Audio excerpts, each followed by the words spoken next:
a sure thing. Change, change. Expect a miracle change. Watch me change when you change the way you look at things. The things you look at change. When you change the way you look at things, the things you look at change. When you change the way you look at things, the things you look at change. When you change the way you look at things, the things you look at change. Now do do do do do do change. Do do do do do change. Do do do do do change. Do do do. Good afternoon and welcome to Spirit Café. So delighted you could be with us today. Let us begin with the land acknowledgement. We work, live, and play on the historical and traditional territory of many Indigenous nations. And as we gather from many places on Turtle Island, we as settlers are grateful for the opportunity to meet here. And we thank all the generations of people who have taken care of this land for thousands of years, including the Métis, Inuit, and all Indigenous peoples. And though I'm not a person of African descent, I'm committed to continually acting in support of and in solidarity with Black communities seeking freedom and reparative justice in light of the history and ongoing legacy of slavery and continuous impact of this in the Black communities in Canada and the US. So as part of this commitment, I acknowledge the history, the legacy, but also the decisions we need to make moving forward. We recognize our oneness, we realize our history, and we choose to create a new reality. We are one. Well, welcome to Spirit Café. Wow, our guest today is the remarkable Mel Horvath. And here's my co-host, Cheryl Rogers. Hello, sweetie. Hi, good to be back. Good to be back with you. I was back last week, but I didn't see you here. So lovely to be with you. I was skipping. I know. But that's okay. You were doing things that were important to you, and that's important for us to do, right? Things that are important to us. Yeah, I was in a wonderful convention last week. That was really, really beautiful. So that was a great way. Now, I have not done Mel's introduction. So let me see if I can. Well, let me tell you a little bit about Mel. All right. Yes. Mel Horvath-Lucid was ordained in 2014 in the spiritualist tradition, forgive me, is a mediator and a spiritual director. She is also a healthy congregations facilitator with additional education, working with congregations through times of change and transition. She resides in Waterloo, Ontario, and works in Restorative Justice. She is a creative who enjoys writing, painting, and singing, and is a lifelong learner with a deep passion for spirituality, psychology, sexuality, and restorative justice. Welcome, Mel. Welcome. I just want to say, Mel, I'm so excited you accepted this invitation. Thank you. Mel is honestly a person that I can have so many different discussions with on so many different topics. And every time we do, I walk away excited and exhilarated and feeling like, yes, we've been able to communicate in a way that we understand each other, even with things that aren't being said, right? Just love our conversations when we get together, Mel, which isn't often enough. So Mel and I just met a few minutes ago, and already I am hooked. Absolutely, Mel. Yeah. So I'll just, before Mel comes in, I just want to let you know that today what we are going to be talking about and why I thought of Mel for today was about her beautiful family. Mel used to attend Unity Kitchener. She used to do talks for us. She was quite involved even before I was there. And I remember one day watching the congregation and seeing her family in the congregation sitting there and supporting her. And I remember feeling so just in awe of what a wonderful family they were, that they support each other in everything they do. Wherever one is doing something, the others go and support them. And I started learning a little bit more about Mel's family and the dynamics and how they parent, which I was in awe of. And I just thought, you know what, Mel, you got to come and talk to us and tell us about your family, and show us this great example of how you guys live together. Yeah, well, it's funny for me because I thought you couldn't actually ask for a worse speaker on parenting if what we're talking about is getting it right. I think what I've learned most about parenting, probably one of the most freeing moments, came when I was in school for spiritual direction, and the teacher was talking particularly about our shadow side and the mother wound, and talking about each of us in this mother wound. I put up my hand and I said, so you mean all of us will have a mother wound? And the teacher's like, yes. And I was like, well, shit, here I am trying to think I'm going to get it right, or there's like a perfect way. You're telling me no matter what I do, there's going to be a wound.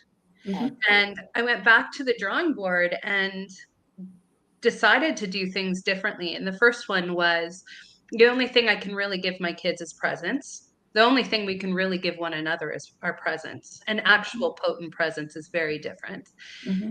Unconditional love, but honesty about the reality of the struggle, the mess of it all. And I think the first thing we can do is mistake and look at somebody from the outside and go, ooh, that family's got it together. I assure you, we do not. Yeah. Mm-hmm. But we do go it together. And that's what you were talking about. I love that go it together. That Yeah. our kids, two of them have now moved out, and they come home. Mm-hmm. And we have these points of connection.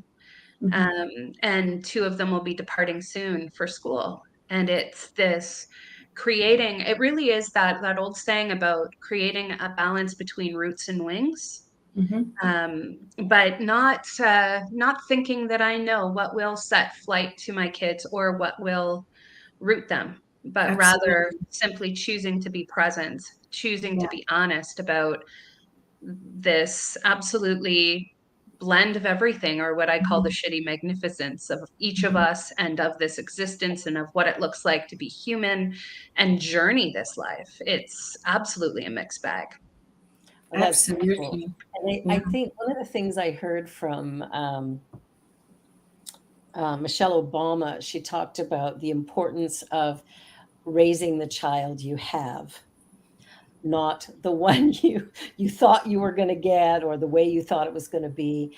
And I love one of the things for me that's been most important. I have 4 children, and the most important thing to me is to be honest, honest about my past, which sometimes don't really want to tell you that, but I'm not going to lie to you either. So I think honesty as well helps, but seeing them for who they are, or holding the space. I love what you said about presence, figuring out, how I need to be with each child, because they're all different. Yeah, absolutely. One of the things that I have always remembered from Kahil Gibran, because it was so important to me as well, is your children come through you, not from you. You may house their bodies, but not their souls. And that for me was so important, because some of us tend to mistakenly think our children belong to us. Yeah. And they really don't. We are just here for whatever reason to facilitate their presence in this world. So that's beautiful. Mel, tell us about your family. How many kids do you have, and how old are they?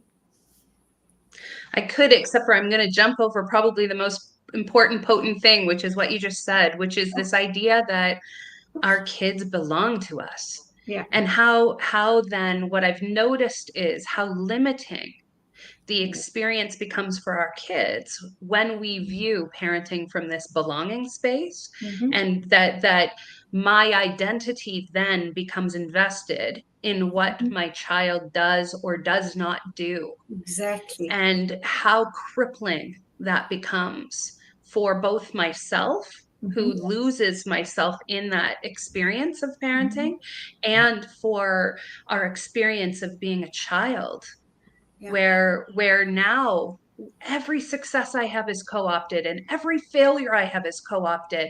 Yeah. And it really doesn't become about even the struggle that the child's Mm-hmm. experiencing anymore. Then it just becomes about, oh, what will people think? Or what about this? Or what about that? And so there's something really, really powerful Yeah. about understanding that I actually have this incredible gift of Mm-hmm. journeying with my children to their degree and willingness to invite me in. Mm-hmm. Yeah. Yeah, absolutely. And when they invite me in, Yeah. now that's sacred. Now I'm Yeah. going to be really present to whatever it is. But if I'm in my own shit, so to speak, then I'm not present. Now Yeah. I'm somewhere else. And so it has been an interesting journey to see that my shoes need to be the shoes I'm walking in, and their shoes are the shoes they're walking in. And if they're inviting me into their process, into their human experience, into their journey, it's like this moment of understanding how sacred that is, that I'm in Yeah. a ritual, I'm in a ceremony of sorts Mm-hmm. to be invited in. So to touch on your question, I have 5 children, and I've experienced motherhood from every possible vantage point. Biological children, stepchildren, foster, and adoption. And I do have occasionally friends of our children that I would say come in, and there's the gift of holding space for them in those moments too, and partners now of some of our kids. So Mm-hmm. it's a blend of 2 that I brought to the relationship, a nearly 21-year-old and a 17, soon to be 18-year-old. Mm-hmm. And then there is my stepson, who's just turned 20, stepdaughter, who's 17. And then together we have our youngest, who is now 13. Beautiful, beautiful. You have such a beautiful way with words. That's another reason I just love having a conversation with you. It's like, wow, you have such a beautiful way with words. And what you said was so important before, after I made a comment and before I asked that question. And I didn't want to take away from that, but I also wanted to introduce your family because it is so in my mind, unique. And I loved what you spoke about journeying together and not being, there is no ideal family, but really going with them and being with them, being present. For myself, I've come to, and maybe this is just a way of helping me feel better about myself. I say to myself, we do the best we can with what we know when we know it. And to be truthful, I feel that I only really became more aware of these things that we're talking about later on in life, and that my kids, that I feel, I know there's no blame and there's no shame, but I do feel like I wasn't the mother that I really wanted to be, if that makes any sense, right? Probably every mom could say that. Part of my journey has been going to my children going, okay, do you remember when I did this or I said that? I am so sorry. Because I'm carrying guilt and they're going, I don't even remember. I know. That's crazy. But one of the things that my youngest son said to me was, do you know what my problem is? And I said, what? Tell me. And he said, you made me feel special. And I really had to think about that, right? I made him feel special, but I didn't tell him that everybody was special in their own way.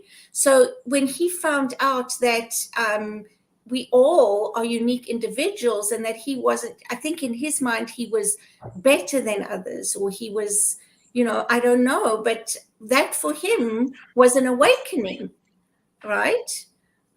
So that's just an example. Yeah.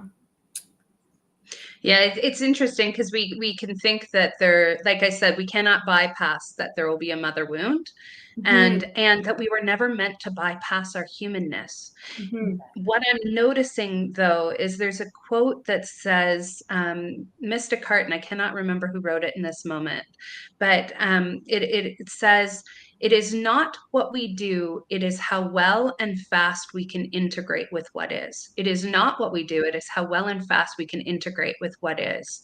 And what I've noticed is my own tendency to want to change what is, whether it's my child's suffering or pain Mhm. or something else, and rather meeting them there and saying, okay, I can be with you in this, and also giving myself permission. I think about when my mom was dying, and particularly I look back at that, and in her final moments of life, there was maybe 2 hours before that I remember leaving the room and just needing to have a breath. I could not be present with my own pain in that moment.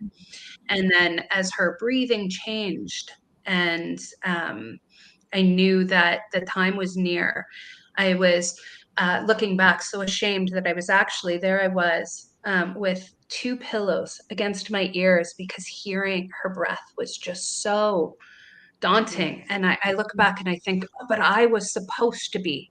No, I was doing absolutely the very best I could Right. to be present. And in those moments, um, I did what I could, Mhm, and that was enough.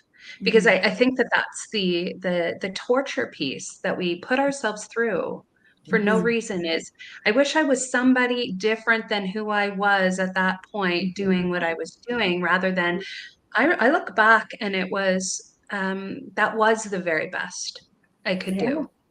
And the generosity that we so frequently will give to one another is what we're meant to actually figure out how to turn back toward yeah, ourselves. Yeah. very important. Absolutely. Makes me quite emotional, so it shows me there's still a lot of work to do there. Well, and the best part is the work's not ever done. And Yeah. so if we knew that, if we knew that Mhm. there were that it really is the journey, that we're not arriving, we're not going Yeah, to arrive to some echelon of being. I'm not, and also that that's not static. It's moment to moment. And yeah, in some moments I'll touch in and go, hey, I showed up the way I really wanted to. And yeah. in other moments I won't. But what comes up for me is two phrases I think we don't say enough. And you mentioned one of them, Barbara. I was wrong. I was wrong. How quickly can I get to that point and say, Mhm, hey, I thought I knew something mhm, here, and I mhm, said it with conviction, and mhm. I didn't know, and that's Yeah, okay. yeah. Yeah. And then the other piece of that too, I think, is another three-letter word or three-word sentence that we don't say enough, which is I don't know. Mm. Yes. I don't Yeah, know. yeah, And absolutely. particularly, there's a story that comes up for me with my now 17-year-old son. Mhm. Parenting in a pandemic, that was the most wildest thing because there wasn't even any precedent for what to Yeah. do. Now I'm just parenting in this place where it's like, who knows what we're doing? And so it came to the point where I recognized that to ask my children to stay home was going to be more detrimental to their mental health. Like their mental health was being more impacted than the Yeah. risk of how do we integrate and learn to coexist with this reality. And so my son had talked to me. He had said he wanted to go out to a party, and he could feel my anxiety the night of Mhm. the party. And, I could say that I did my best to hide it. It doesn't really matter. He could feel it. And he said, Right. Mama, I don't have to go Mhm. if you're anxious. And I said, "Ah, you know what, my love, you do not have to manage my anxiety. Mm. You do not have to manage my Mm. anxiety. I Mm. manage my Mm. anxiety." And he said, "But I just want to do what's right." And I Mm. said to him, "Oh my goodness, just tell me what's right." And I said to him, "Oh my gosh, you still think I know something? I don't know anything. I'm making this up. I'm I love literally it. making this up. There is no precedent. I know Yeah. nothing. I know Yeah. nothing. Yeah. We're just doing the best we can." And what we know from that conversation was that you're going to go do this thing, and it's Yeah. going to be what it is, and Yeah. it's okay. Now go. Right. And I'm going to And there's survive. those moments that I think over and over again where what our kids will do is look to us for certainty that we can't Yeah. give them. Yeah. So then for me, that's where we're instilling courage and Mhm. intuition and wisdom and power, empowering to go Yes. out into this world where risk is certain, where Mhm. you will fail, where you're going to make mistakes, where you're going to fall down, right? I Yeah. was thinking before the show started when when Cheryl was talking what she likes about me to Barbara, and you know, sort of like Mel has this way with words or something like that. And I thought internally, my internally was, nah, it's just that I'm really good at falling down. I do it often. So I've gotten better at what it looks like to fall down and get back up. And I think in some ways that's really been the process with my kids. Oh yeah, if you're gonna live at all, like if you're gonna do anything, you're gonna fall down. And so Yeah. for me, it's just been, yeah, I'm gonna trip and fall on my face again. Yeah. And what does And it's getting back okay. look Yeah. like? And I'll Yeah. And survive it. Yeah. That's Yeah. it. And Fiona says, I love Mel's authenticity. And absolutely, that's another reason I just have enjoying Mel's authenticity.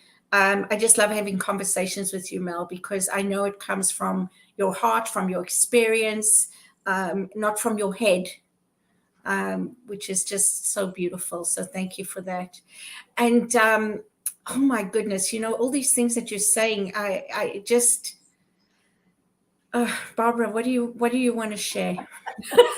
Well, it's, you know, I'm just so on the same page with you, Mel. I really love listening to what you're saying because, you know, I've been telling students for the longest time, life is a journey without a destination. So you may as well just participate in it and, you know, allow yourself to fall down and get up. And it's amazing, you know, when I look at parents and I listen to moms who are expecting their first child and how they talk about how it's going to be. And I just smile and chuckle, going, I can't tell you, you know, that it's not going to be at all what you think. It's going to take you on a journey that you never Mhm. expected, Mhm. but the most rewarding, powerful, remarkable journey of your life. And it Mhm. will transform you. And you know, the idea of when I look at my children, 3 of them are artists, and one of them is an athlete. And so just looking at the differences in them and the way they have made their way into the world. And my youngest, I was at her school a few weeks back, and she, at the end of our conversation, because she was contemplating dropping out of grade 12, and at the end of the conversation, she just looked at everybody and said, you know what? I've been taught that I'm unique and special, just like everybody else, and that I am capable of making really good decisions and looking after myself. I know who I am. I'm perfect, whole, and complete as I am. And the teachers are looking at each other going, maybe we need to listen to you more. So it was kind of a funny thing, but she's been raised with these spiritual principles and these Mhm. ideas of who you are is sufficient to life, Mhm. one of us unique and special. So Mhm. it's powerful to get that sort of flung back because you don't know sometimes if they're listening. But she's pretty remarkable as well. I love the way you parent, Mel, because ultimately it's the only thing we can do is let them be who they Yeah. are. Yeah. And I don't know many people who parent like you do and who think like you do. And that's why I think it's important for people to hear you speak, Yeah. because it allows us to think about things differently, to have courageous conversations, to be okay with the mistakes we've made, and to learn from them and get up and keep going, and all those things, right? This is a place for courageous conversations. And so it's about bringing people together to have these conversations, to inspire others to shift perspectives. Well, to think about things in a new way, I think is so important, because we tend to get into our habits, how we were raised. Because every now and again, I'll hear my mother speaking through my mouth, and I'm like, okay, let me back that up and start over. But it's, it's part of that journey, is we tend to look at the world around us and try to fit in. And I think what I love about what you're saying, Mel, is you stand out and you allow your children to do the same thing. Yeah. It's interesting you say that, because I remember reading a quote by Brene Brown years ago now, and she talks about the difference between fitting in and belonging. And fitting in is where we start to cut off aspects of ourselves, Yes. kind of like puzzle pieces. You're going to need to look exactly like this to fit in here. Yeah. And belonging is when we show up as who we really are. And I think there's a difference between what emotion's coming up for us and showing up out of an emotion, and showing up as who we really are. Because for me, I was thinking about letting my kids be who they are has come with, like, freedom comes with it, a level of responsibility that we're not aware of. So to be who we really are, it is still drawing back to the indigenous wisdom of understanding, like, my personal truth then needs to go be tested within the bigger world against other truths. And how do we connect with one another, and how can I continue to grow and learn and change, which I think is part of that piece of how quickly can I say I was wrong and I don't know. Or for me, how I say it is, I reserve the right to change my mind with new information.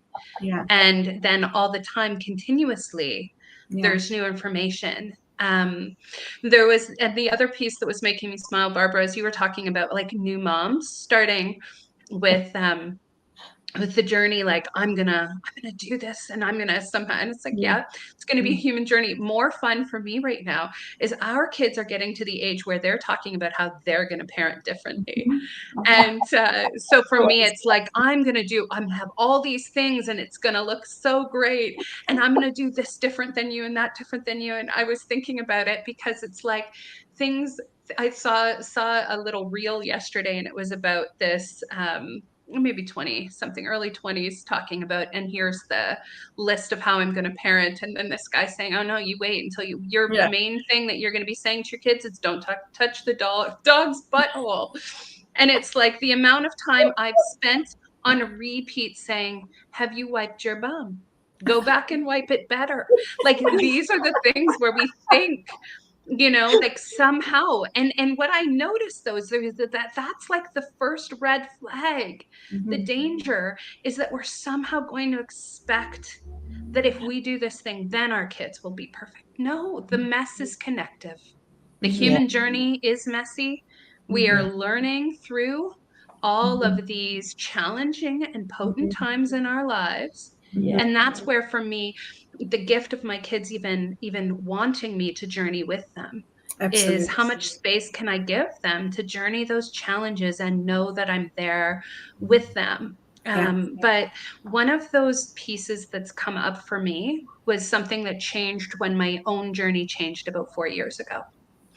And it was noticing that all of us have, and particularly those of us who were raised with a really Christian upbringing, there's a narrative that is within us that we're unconsciously, it's unconsciously built into us. Some of it's conscious and some of it's not. And it's our narrative of what is good. Yes. Exactly. And then if there is a narrative of what is good, then we can understand that there's also a narrative of what we say is bad. What's wild for me about that is, as I started to deconstruct my own personal narrative of what I said was good and what I said was bad, Mm.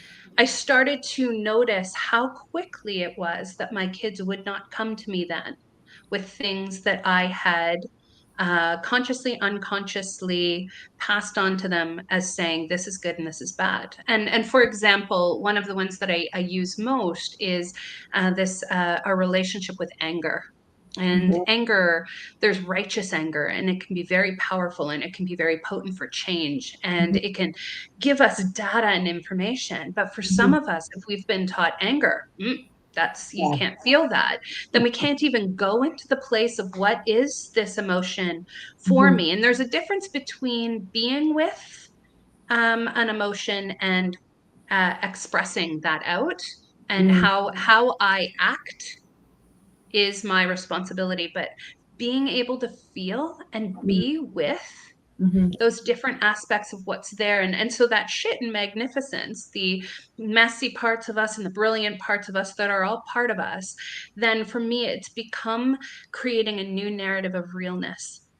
And a moment where that came really powerful for me was my son texting me and saying, hey, Mom, I need to talk with you about some of my shit. And I was like, amazing that he had language then. And because I could be honest enough about my struggle and my magnificence, both in tension with one another, that he then could reveal something about himself that may have been shame inducing or pain inducing or something he's not proud of. And those moments where we witness and presence one another in what we think is wrong or bad or whatever with us, and then we bring that into the light and we can look at that and be loved and cared about and seen in that human experience. Those are the transformative moments when we Those don't take Yeah. from one another our experiences, where we don't fix, rescue, advice give, where we don't co-opt the experience and make it about us, where we don't hijack and hotwire and say, here's how I've experienced the same. We're the same. And we simply say, I'm here with you. I'm here I'm with here with you. We need to take a little commercial break, and you're watching Spirit Cafe, and we are having one dynamic conversation today. So don't go away. We will be right back.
And we're back. So, Mel, one of the things that really stands out in this conversation is holding space for our children and also for ourselves to be the best that we can be. And to know that we are going to fall down and that we do have the resiliency to get back up.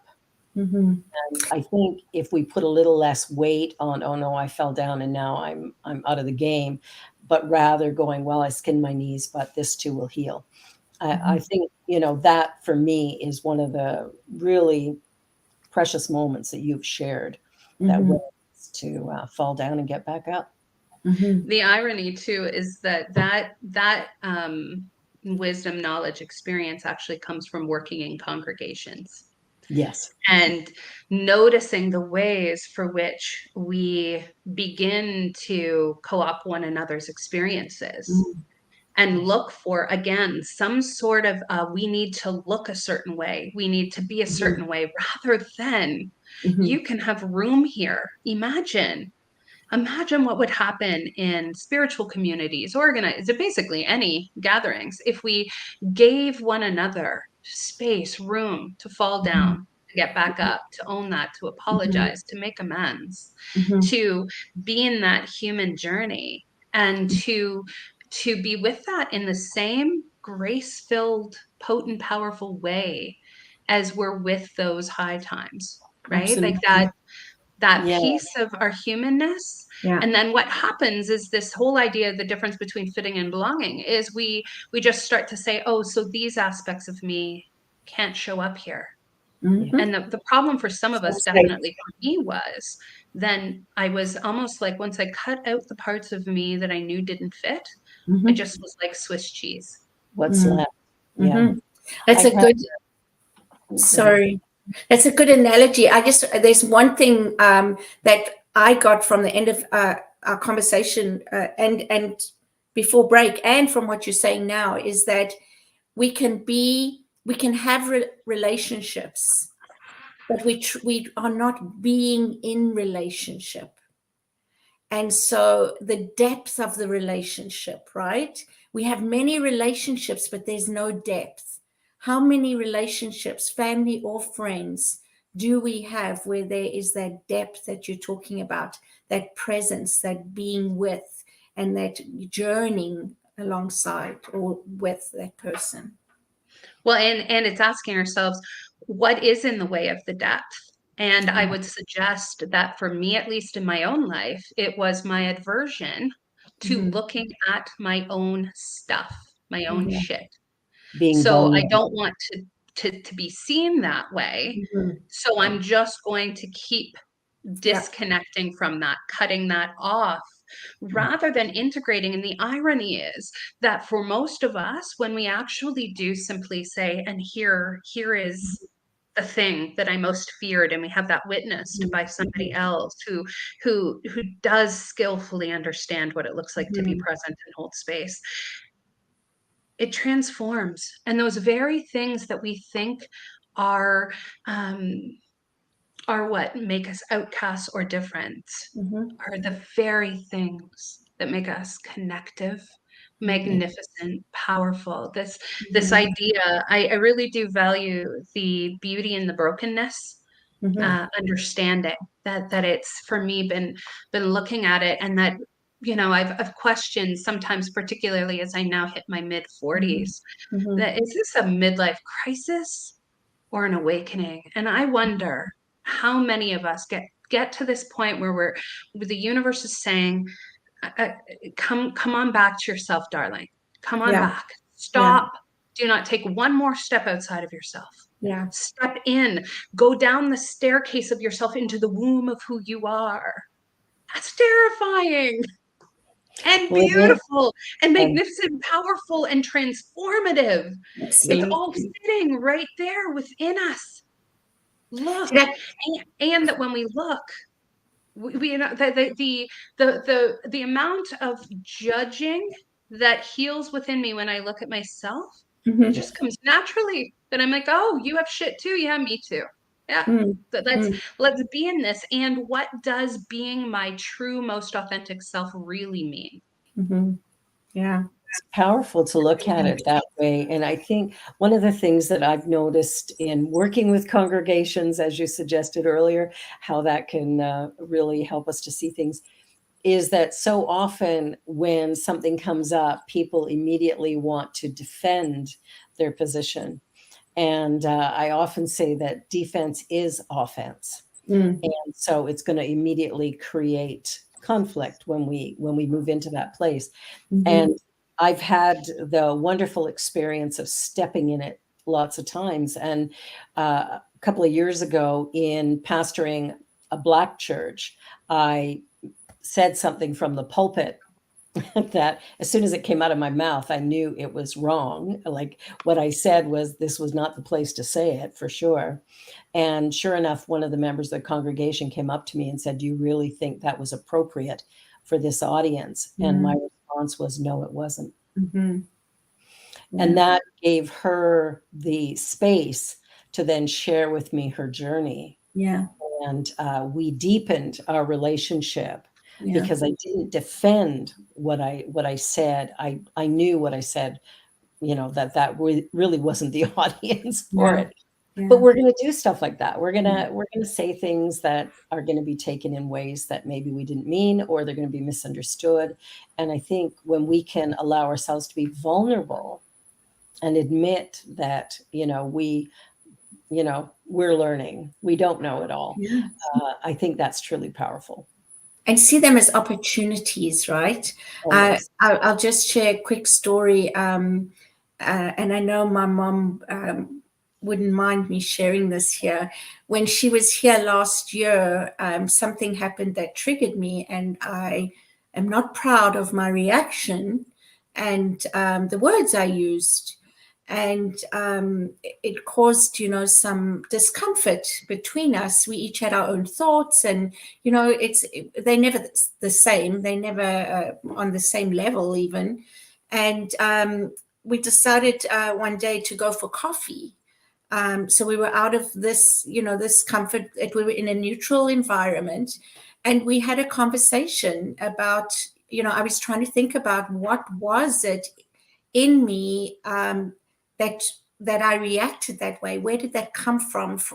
What pain or childhood memory or whatever it was triggering that. Anyway, we really had a heart-to-heart conversation, and I was able to share things about my childhood that I experienced a certain way, and she was able to respond to that with what she was thinking at the time and what she was going through, and it was so. I'm so glad we got to do that, and this is the thing about relationships and not having these deeper conversations. We really miss out on opportunities, and when that person is gone, it's too late, right? So I'm just so glad that we were able to go there, and hopefully it will allow us to do more of that if we need to, because we know we can, right? But it took, I'm 60. I just turned 60, right? Ooh, happy birthday. I'm a grandmother. And that's how long it took for me to have that conversation with her. There's two thoughts that are sitting with me. The first one, whether it's our chosen family, our birth family, community, it is for me about changing the narrative that we're somehow going to get to this place where everyone's going to show up the way that we want them to, right? That the actual lab of life is that isn't going to happen. Right? We're going to meet people. Every community we're going to join, going to be humans there. So it's going to be a mix. Every family, chosen or birth, going to be humans there. So it's going to be a mix. Yeah. And so that first piece of really embracing that, we then start to embrace ourselves. The second piece that's coming up into my awareness is the part of me that really, really wanted to have. All of us have this wounded child. So the child wound, and how we want for other people to be the healer of our wounded child, and how potent it is both to be witnessed by and presenced by another, but also that I am not who I was. So those wounded aspects of my child can now be held by this adult version of me. And I can learn how to create more space for that. And when we make more space for that, that's where the healing happens, is when we're able to say, okay, little one, what is this about? And talk with these aspects of ourselves as though they're a baby, right? Hey, what do you need? What's Mhm. going on for you? Mhm. And to become curious. And that when we do that, Barbara, your comment about how quickly we go on the defensive or how quickly we move into our positions. And in mediation, we know that it's actually moving away from our position back to what is our common interest, Yeah. right?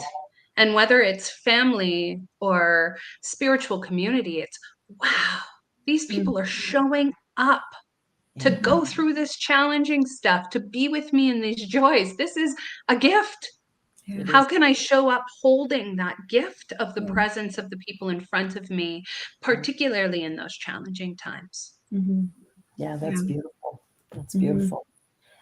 Yeah, because I mean, the thing is, like you say, you know, wherever you go, there's going to be people there, and we're all going to have, you know, different perspectives on what's going on, and you know, we all can take a look at this recording today, and our perspectives will be completely different on a number of points. It doesn't mean somebody's right and somebody's wrong. It just means, given our history, and just like with, you know, healing some of the wounds with our Indigenous people and the Black communities, we don't heal those wounds by, you know, burying our head in the sand or blaming somebody else, but rather becoming consciously aware of our own personal biases and our own personal perceptions. And as we come to understand somebody else's journey, or to look at it at least, we start to develop a curiosity about who these people really are and who I really am. And as a result, who can we be together? And I think that's part of that human journey, is taking the time, like you said, with your kids, is about presence. Can we be present with each other? You know, and you mentioned something earlier about, you know, when somebody's crying or whatever, and immediately somebody wants to go up and put their arm around them and stop them from crying. And I think it's so powerful to just let the tears flow and to hold space for the person to just have their experience, whatever it is. Yeah, absolutely. Yeah, the space to have experiences, without taking that on Yeah. or taking that away. The space to have experiences without taking that on or taking that away. I think that that's a real, like, that's like the dance. And that we're taught, particularly in a colonial world, to move away from ourselves, to move out of our body, out of our feelings. Yet this is our adventure suit. This is what we have. And our body is this incredible potency of feelings and sensations, and what am I connecting with? But I think that so oftentimes when we sense discomfort within ourselves, we look to alleviate that. Yes. And rather than going, "Ooh, what are you about? What are you teaching me?" And again, we would slow down with our expectations on one another if we were doing that in our work, because that is time consuming to actually be with oneself. And that's where, for me, the power of breath, of meditation, of prayerful intention has become so potent, because it is about, it's like a divine connector and a very potent timeout. And we culturally want to fill all the space rather than creating space and becoming a witness to our own experience, a witness to one another, and watching. And can we just watch? And it was the first year I went to an outdoor solstice event, and was thinking about the wisdom of winter, of this season that is upon us, to rest, to reflect, to slow down, to go within, to kindle the inner fire, to breathe and center. And then I was thinking, it was December 20th or 21st, and I was thinking about how our world, our society, busy sidewalks, city sidewalks, dressed in holiday style, let's go, let's go, let's go, let's go. And I was like, whoa, I'm slow enough this year to notice that we're actually reflecting the mere opposite of the wisdom of the earth. Wisdom of the earth is saying rest, and we're saying go, go, go, go, go. And at some point, when we move back into the practices, meditation, prayer, gathering for community, gathering for community, not for something, to see ourselves as in connection with. The shift is natural when we see ourselves as part of even the hard stuff. Connection occurs, and yet how like contrasting is that experience of the month of December. Winter says slow down, and we speed up, and winter says rest, and we fill all the space. And so for me, it is about space. How am I interacting with the space? Who am I in this space? What is showing up for me within that space? Yeah. Well, it's so interesting because every now and again I'll have congregants come to me and go, nothing's happening in my business right now. It's like I was doing really well and now everything's slowed down. And it's like, and I use the seasons as an example, like you just did. Even the earth knows there has to be a time of rest. This is your time of rest. Renew, relax, allow, and the doors will reopen, but you need to rest, right? I think that's such a great message for most of us. Take time to breathe. Yeah. And do we need to be in crisis in order to take that breath? Oh gosh, no. Right? Like that's the piece that I find so interesting, is that we will bypass all these different signs within ourselves and then finally get to the crisis point and feel like the only way we can say, hey, I need a break, is to be in crisis, versus I need a break because I'm human. I can't do it all because nobody was ever meant to. Not everyone's going to like me. It's not realistic that 7 billion people are all going to like me. This is okay, right? These processes, these pieces are okay. And I was thinking how interesting, because that colonial piece with the people you're talking with is part of it, right? Which is you got to stay busy, and our productivity, who we are as and what we do as a measure of our worth, exhaustion as a status symbol. And then we teach that, and we pass that on to our kids, and we pass that on to one another as though it's almost as though that's like the poison, right? And the piece is who we are. Like, imagine, I was thinking about, to tie back to that idea of uniqueness. It's getting back to the point of what is your innate gift? What do you bring to the world? Not what you do, but what do you bring to the world? And with our kids, one of the things that I've noticed is they've come out so different from one another. So I've parented, clearly I'm not the common denominator, right? Because they've come out so different from one another, but they're bringing precisely what they're meant to when they're given space to actually figure out who they are and space to be real. Right? Rather than that idea of this limiting idea of good or bad, but just what is real for you right now? And imagine if we could be real with one another, that we moved away from these hi, how are you, fine narratives, and said, hey, I know all of us are fighting some sort of a battle. We do not have to know what one another's battles are to know we're fighting some sort of a battle. Hey, I'm here with you. How are you? Yeah. And that idea of good and bad, and I'm always astounded, you turn on the television and they're not going to show a woman's breasts, but they will show somebody being shot in the head. And I go, what kind of mistake is that? Or I was in the Chicago airport and they created these little closed in pods for women to breastfeed. And I thought, why do I need to hide that?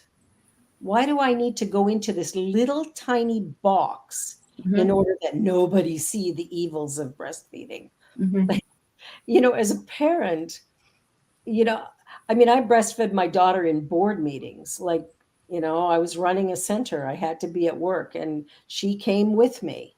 I think there's a confusion about good and bad and right and wrong. And I think if we sort of come to find our own path and our own rhythm and I think there needs to be a shift in how we, how we Yeah. judge things, because it's not accurate. It's perception. I think we've moved away from our connection that we had as communities, that lived together and did things together, and even families, right? We've become sort of, I don't know what you call them when there's just like two people and their kids, and that's the extended family is not even considered part of the family anymore.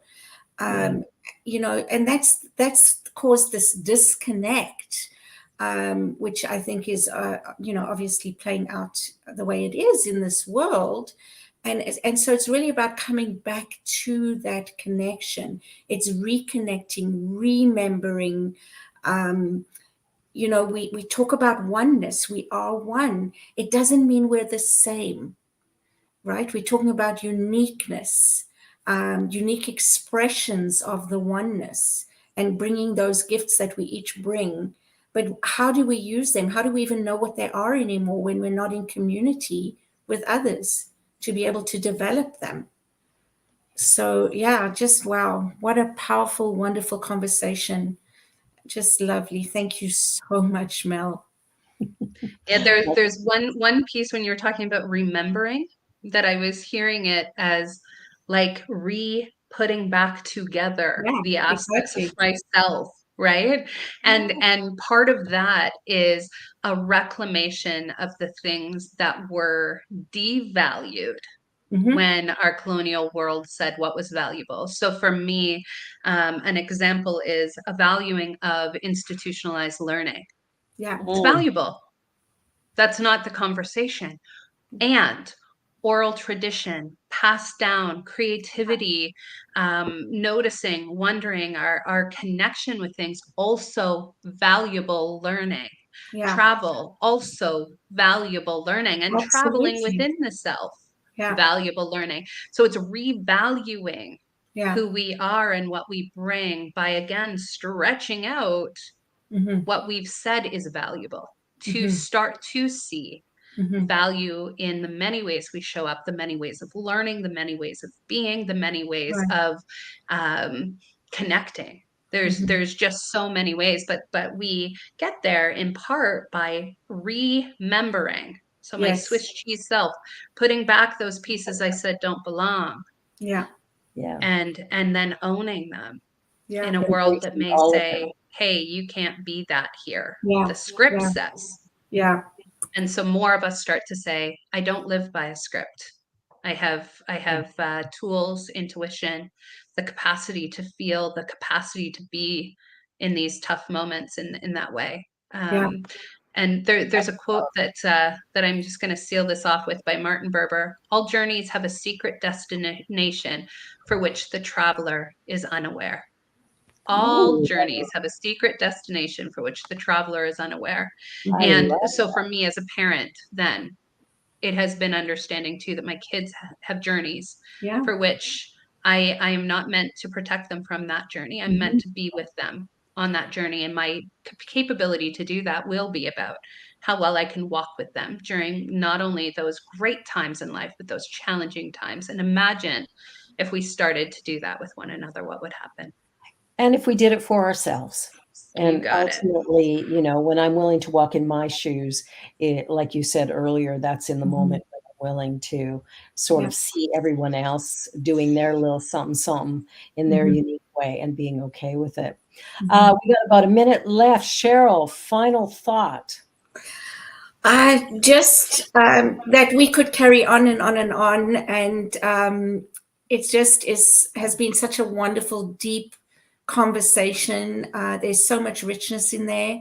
I certainly will go and watch it again and invite others too, because I think, each time it sparks something in me.